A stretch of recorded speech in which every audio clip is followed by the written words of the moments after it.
Today I'm going to start a series talking about the different types of theater stages that are out there. And if you're new to my page, my name is Aisha. I am an actress who has been acting for over 35 years at this point. And this is for folks who don't necessarily do theater, or maybe you're new to theater and you're just getting your feet wet, you're still learning, or you didn't actually have any theater training. So this series and other ones are for you.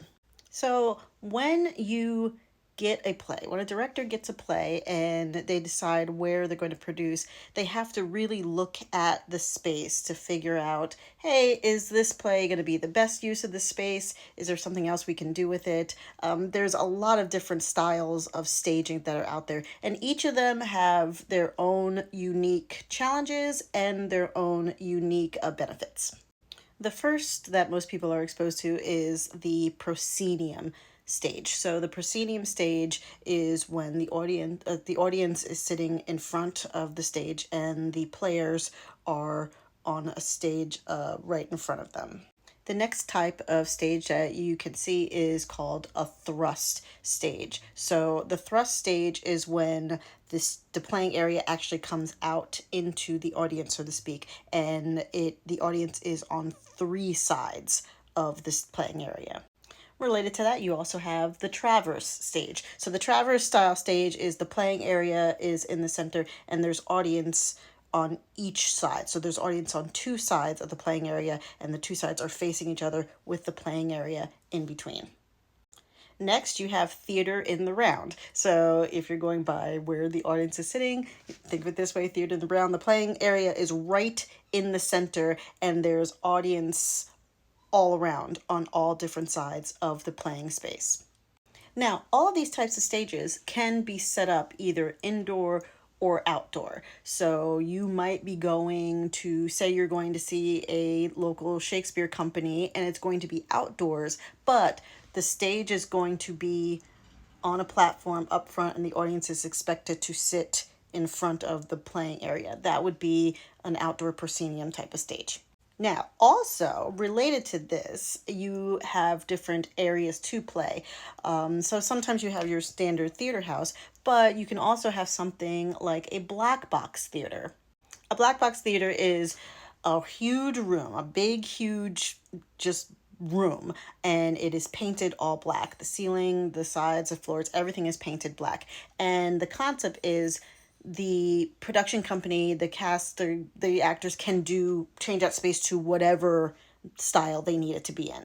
So with a black box theater, you can turn that into a thrust stage. You can make that into a traverse stage. You can make that into a proscenium style stage. It's up to you because it's literally just a black room and you can move the chairs and move the playing spaces to wherever it needs to be.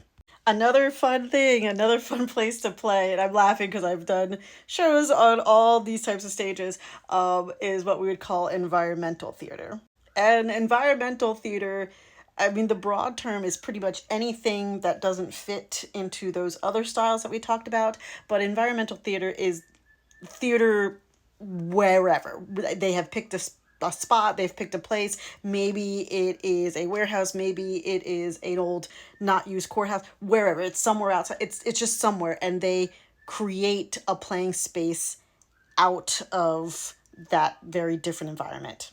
Think of those shows that you hear about where they are doing a show in a museum or in someone's room, and they're making the environment as part of the set. So now it's not quite a stage. It's not meant to be a stage, but they're turning it into one. So yeah, there's a lot of things that can be done with environmental spaces. And like I said, each of these spaces has great benefits and very specific challenges to those spaces. Some plays, some works of art work better in one space in another.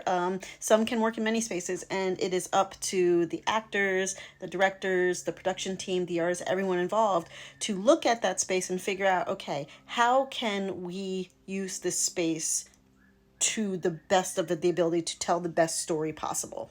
And I can talk on and on and on. There's so much to dissect about each of these types of spaces. So The next in the series, I'm going to go ahead and take one of those types of stages and theaters and break it down more in detail with some photos and kind of talk about what's great about them, what makes it hard to work on that space, and really get into the history of each of them.